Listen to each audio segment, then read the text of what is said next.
My name is Rachel Palmer. I'm 37, and just last week, I attended a professional gala where I was being honored for my work in research and education. It was a night I'd been anticipating for weeks, a celebration of everything I'd built over the years. But as fate would have it, the moment I stepped into the restroom to take a breather, I came face to face with someone I hadn't seen in nearly 15 years. My mother. She was at the sink, reapplying her lipstick, looking every bit the part of the wealthy socialite she'd always been. For a moment, I thought maybe she wouldn't recognize me, but then her eyes flicked up to the mirror and landed on my reflection. Her hand froze mid-motion, and I saw her jaw tighten. "Rachel," she said, her voice cool and detached, like we'd just bumped into each other at a country club instead of a bathroom after 15 years of silence. "I didn't expect to see you here." I steadied myself, gripping the edge of my clutch. "I could say the same," I replied, keeping my tone even. "What brings you here?" She turned to face me, her posture as rigid as ever. "Your father and I were invited, of course. We've always been involved with organizations that support education. And you?" "I'm being honored tonight," I said, meeting her gaze. "For my work and research." Her expression barely shifted, but I caught the faintest flicker of surprise in her eyes before she masked it. "I see," she said, turning back to the mirror. "Well, I suppose everyone finds their way eventually." Her words brought me back to the day I walked out of that house for the last time. I was 19, and the years leading up to that moment hadn't been easy. In high school, I struggled with depression, but in my family, that wasn't something you admitted. "What could you possibly be sad about?" my mother had said once, her voice dripping with irritation when I tried to open up to her. "You have everything, more than most kids your age. You're just making excuses." The truth was, I'd been drowning. The pressure to be perfect, to live up to the Palmer name, was suffocating. I tried to keep up, but my grades started slipping during my junior year, and by senior year, I was barely holding on. My parents didn't see a kid who needed help. They saw a failure, an embarrassment. When I only got into a community college, my father's fury was unmatched. "This family has standards," he had said that night, pacing the living room while I stood there clutching my acceptance letter. "And you've done nothing but drag us down. You want to waste your life? Fine. But you'll do it on your own." I had been kicked out of the house.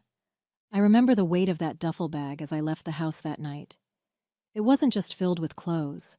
It held the reality of being completely on my own. My parents didn't even come to the door to say goodbye. My mother stayed seated on the couch, scrolling through her phone as if I didn't exist. My father had disappeared into his study after delivering his ultimatum. I felt invisible, discarded, like I'd never been a part of their world to begin with. For the first few weeks, I stayed with a friend, sleeping on her pull-out couch while I tried to figure out my next steps. Community college wasn't glamorous, but it felt like the only thing I could control. I worked part-time at a diner to cover tuition and rent when I finally scraped together enough to move into a tiny studio apartment. It was a grind, balancing classes, work, and the overwhelming sense of failure that clung to me like a second skin. But something about being on my own, away from their constant judgment, gave me a flicker of hope. For the first time, I could breathe, even if the air felt thin. My first year at community college was a blur of late-night study sessions and endless shifts at the diner. I'd decided to study chemistry, partly because I genuinely enjoyed it, and partly because I wanted to prove to myself, and maybe even to them, that I could excel in something challenging. It wasn't easy. My high school grades had been mediocre at best, and I felt like I was starting from behind compared to my classmates. But for the first time in years, I wasn't under the crushing weight of their expectations. I could just focus on learning. I still remember my first chemistry exam. I'd spent weeks preparing, going over every formula, every reaction, until I could practically recite them in my sleep. When the professor handed back the graded tests, I was terrified to look. But there it was, a 92%. I nearly cried, right there in the middle of the classroom. It wasn't perfect, but it was mine. I'd earned it. It felt like the first small step toward rebuilding myself after everything had fallen apart. Over the years, I evolved in ways I never expected. College wasn't easy, but I had learned how to work for what I wanted, and the more I gave, the more I saw myself grow. By the time I finished my associate's degree, I wasn't just a student anymore. I was someone who had learned how to fight for her place in the world. I transferred to a 4-year university, and while I still faced obstacles, I had learned how to push through them. The shy, insecure girl who barely got by in high school had become someone who could stand in front of a class, explain complex concepts, and hold her own. Chemistry, once a challenge, became my passion. I didn't just want to pass anymore. I wanted to excel, to prove that I wasn't the failure they thought I was.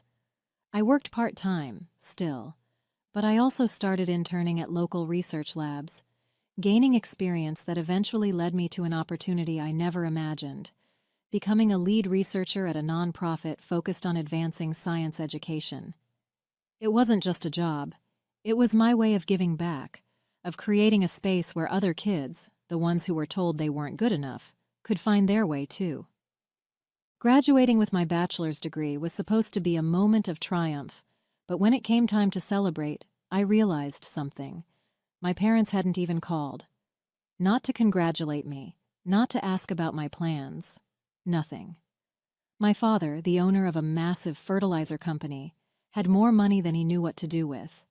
He and my mother lived in a mansion, threw extravagant parties, and rubbed elbows with politicians and CEOs. But for all their wealth, they'd never taken an interest in me unless it was to criticize. Even after I graduated with honors, after I'd worked my ass off to get where I was, I didn't exist in their world. I was a reminder of their failure, an inconvenient blemish on their perfect lives.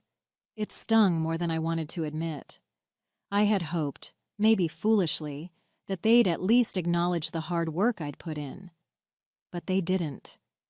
It was as if I never mattered to them, and that realization hit harder than I cared to admit. The only family member who bothered to show up at my graduation ceremony was Aunt Lydia. She was my mother's younger sister, the black sheep of the family. Lydia had never cared much for my parents' rigid standards, and while they shunned her for being too eccentric, she was always kind to me. She was the one person who would call on my birthday, even when my parents pretended I didn't exist. When I saw her in the crowd, I felt a lump form in my throat. She waved at me excitedly from the back, and after the ceremony, I found her in the parking lot, waiting with a huge bouquet of flowers. "You did it, kid," she said, pulling me into a tight hug. "I'm so proud of you." It was a small comfort, but it was something. It wasn't the cold silence I'd gotten from my parents. Aunt Lydia was the one who reminded me that family didn't have to mean perfection, that love could come from unexpected places. She didn't care that I hadn't followed the straight path they wanted for me. She cared that I had made it on my own, no matter the hurdles. A few months after graduation, I was wrapping up a research project at the university when one of my professors, Dr. Collins, pulled me aside. He was an old-school chemist, the kind who had a passion for the periodic table like it was a work of art. He'd noticed my work ethic, my persistence despite everything I'd been through. "Rachel," he said, his voice low and thoughtful, "I've been in touch with some colleagues at Oxford University. They're offering a research opportunity in environmental chemistry, and I think you'd be a perfect fit." At first I thought it was a joke. Oxford? One of the most prestigious universities in the world? Me? But Dr. Collins insisted. He told me that this wasn't just a job, it was a chance to make real contributions to the field, and that I deserved the opportunity. "Don't let fear hold you back, Rachel," he said. "You've proven yourself. Now it's time to take that next step." I applied, hesitantly at first, not fully believing it could happen. The application process was rigorous, and I wasn't sure I'd make the cut. But then, weeks later, I received an email. We are pleased to inform you that you've been awarded a research grant for your proposed work in environmental chemistry at Oxford University. I moved to England without telling anyone. Not my parents, not any of my old friends. The only person who knew was Aunt Lydia. I called her a few days before I left, and she was the one who encouraged me to go. "You've worked too hard to let anything hold you back," she said. "Do this for yourself, Rachel." She understood why I needed to disappear, why I needed to escape the shadows of my past and carve out a new future without anyone's expectations hanging over me. I asked Lydia not to tell anyone else where I'd gone. I didn't want them to try and find me, didn't want the weight of their judgment pulling me back.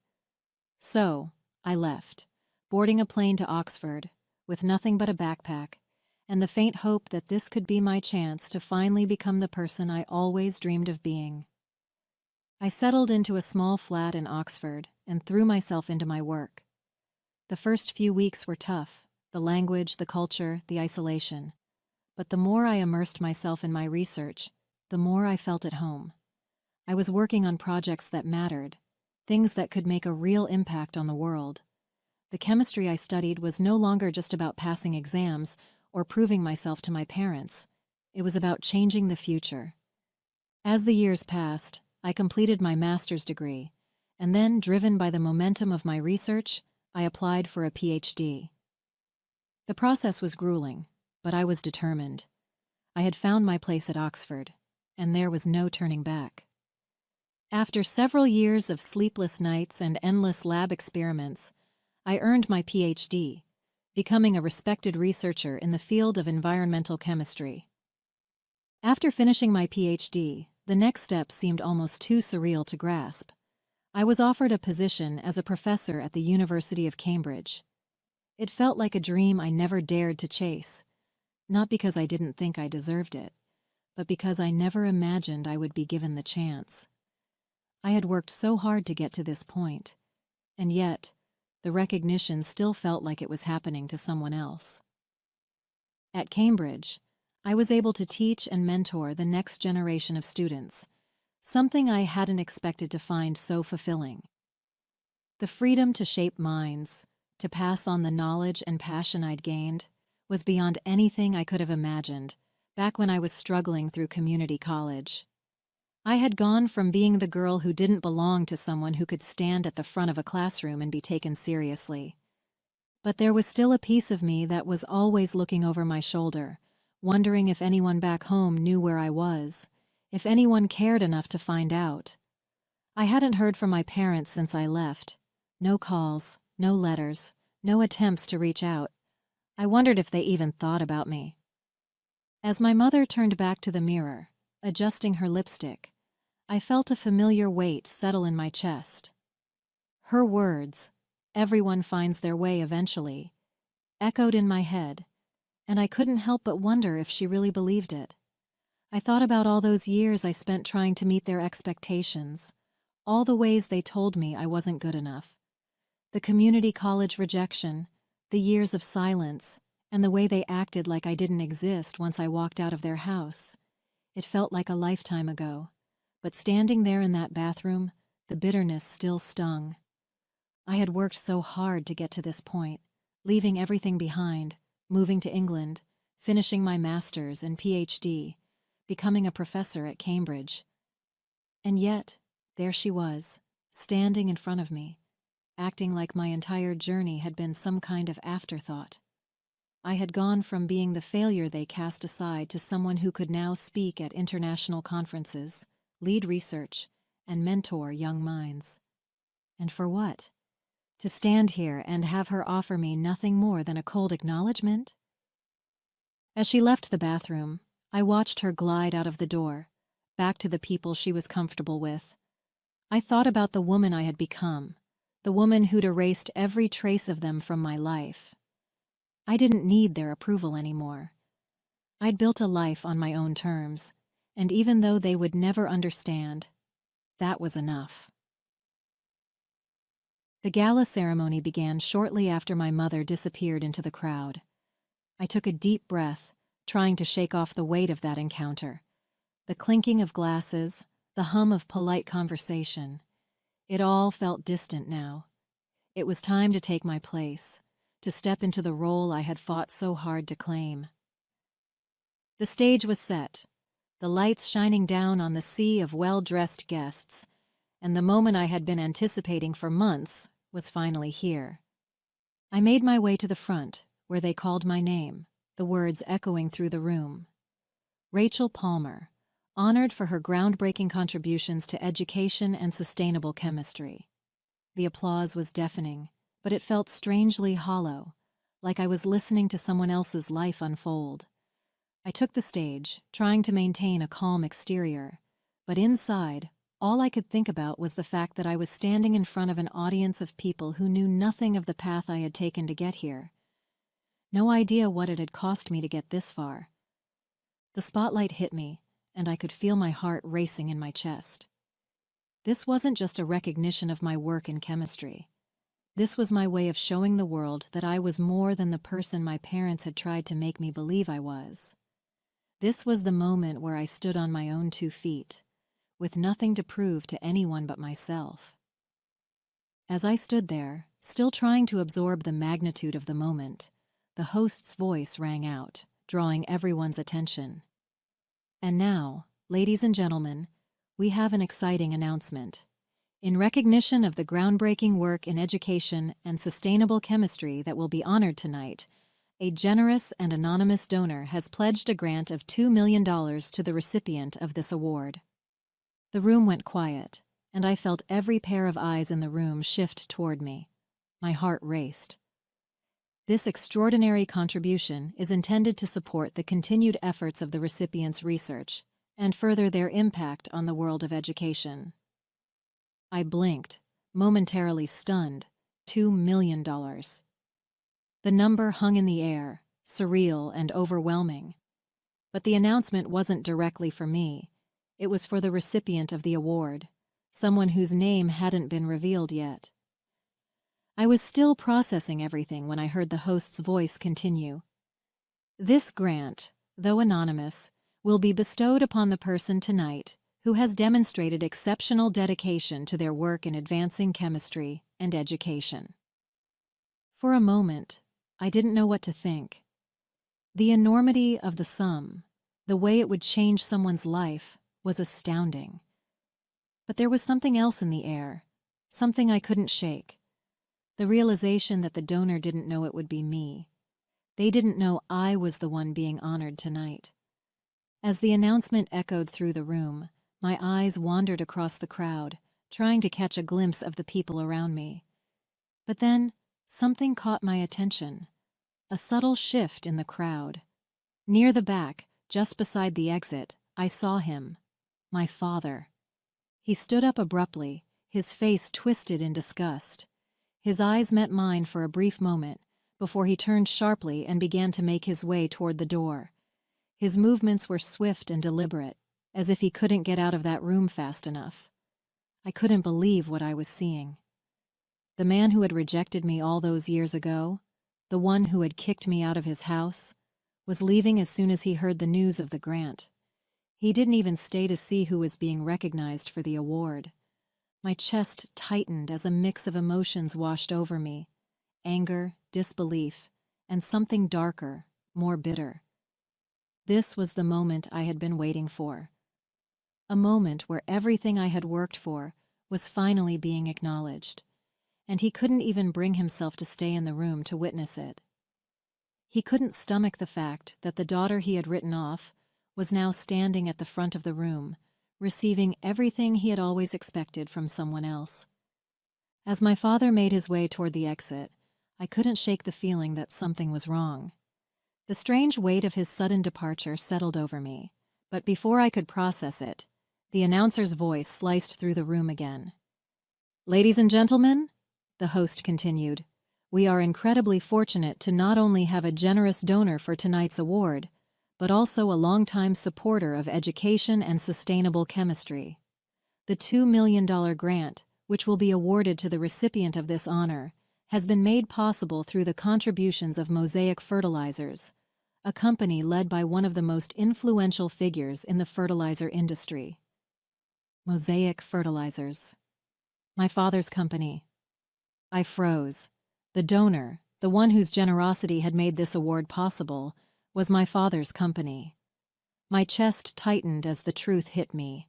The man who had spent years treating me like an embarrassment, the one who had walked out of the room when he learned of my success, was the one funding this recognition. The irony stung deeply. The same man who rejected my path, who disowned me for pursuing a life that didn't fit into his perfect image, had unknowingly backed the very award that would be the crowning achievement of my career. It was almost too much to process, too much to bear in that moment. I stood there stunned as the announcer's words continued to echo in my ears.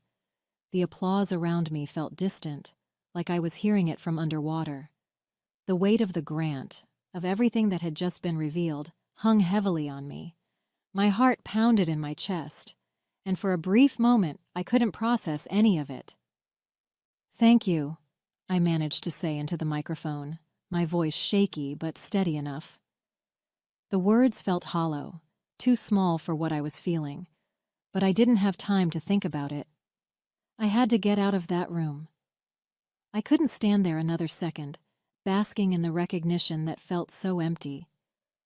I turned abruptly, walked off the stage, and without another glance at the audience, I bolted for the back door. My steps quickened as I made my way through the hallway, heart racing, only one thought running through my mind. My father. I knew he'd left the room. I saw him walk out, his face a mixture of disgust and something else I couldn't quite read. But he couldn't just leave, not like this, not when everything had come full circle. I couldn't let it end like this, with him walking out on the one moment that proved everything he had tried to dismiss about me. I pushed through the door leading outside, scanning the area, my breath coming in quick bursts. There he was, standing by his car, his back to me. My feet moved on their own, and before I could stop myself, I was running. "Dad!" I called out, my voice almost cracking as I rushed after him. He didn't look back at first, his shoulders stiff, but when he finally turned around, I saw the bitter expression on his face. He had that same look I remembered from all those years ago, like everything was an insult to him. "What is it now, Rachel?" he asked sharply, his voice colder than I'd ever heard it. "You think I'm going to congratulate you?" I stopped just a few feet away, my heart hammering in my chest. I knew what this was about. He had no idea who the recipient of the grant was until they called my name. Until that moment, he thought he was just funding some good cause, sending money to the foundation, believing it was going to some worthy academic or researcher he could proudly point to. He didn't know it would be me standing there on that stage. He sneered, his lips curling into a bitter smile. I don't know whether to be disgusted or impressed, but here you are, taking my money. I'm sure that's exactly what you wanted, right? I could see the resentment in his eyes. The grant, $2 million, had come from Mosaic Fertilizers, his company. But once the money was donated to the foundation, it was entirely out of his control. They had chosen who would receive it, and they chose me. The irony hit me like a wave. "I didn't ask for this," I said, keeping my voice steady despite the rush of emotions. "I never asked for your money or your approval. I earned this on my own, just like everything else." His eyes darkened and he shook his head. "It doesn't change anything. You're still the failure I kicked out of my house all those years ago. No grant or award is going to change that." I felt a rush of anger, but I pushed it down. It doesn't matter what you think anymore. I've made my own life. And if that money came from you, it doesn't mean anything to me. I turned my back on him without saying another word, my heart pounding in my chest. I didn't need to argue with him anymore. He wouldn't understand, and truthfully, I didn't need his approval. I had spent so many years trying to prove myself to him. And for what? To be here, at this moment, with everything I had worked for, only for him to stand there bitter and resentful of my success? It wasn't worth my time. The next day, I made a decision. I had spent the night thinking about what the $2 million grant meant. At first, it had felt like a victory, a vindication. But by morning, that feeling had faded. It wasn't my victory. It was just another reminder of everything I had escaped. The money, tied to his company, was never going to erase the years of pain and rejection. It wasn't going to heal the part of me that he had broken when he kicked me out of the house all those years ago. So, I donated the entire sum, every last cent of it. I didn't want it. Not from him, not with the strings that came attached to it. Instead, I directed it toward funding scholarships for underprivileged students, students who had been overlooked, underestimated, and written off. I wanted to give them the chance to build something for themselves, without being crushed under the weight of expectations that didn't belong to them. The money that had once been tied to rejection and bitterness was now part of something greater, something that would outlast the sting of my father's judgment. I felt a quiet satisfaction as I pressed the donation button. For the first time, I realized that I didn't need his money, his approval, or his recognition. I had built my own legacy, one that would live on far beyond the walls of that gala.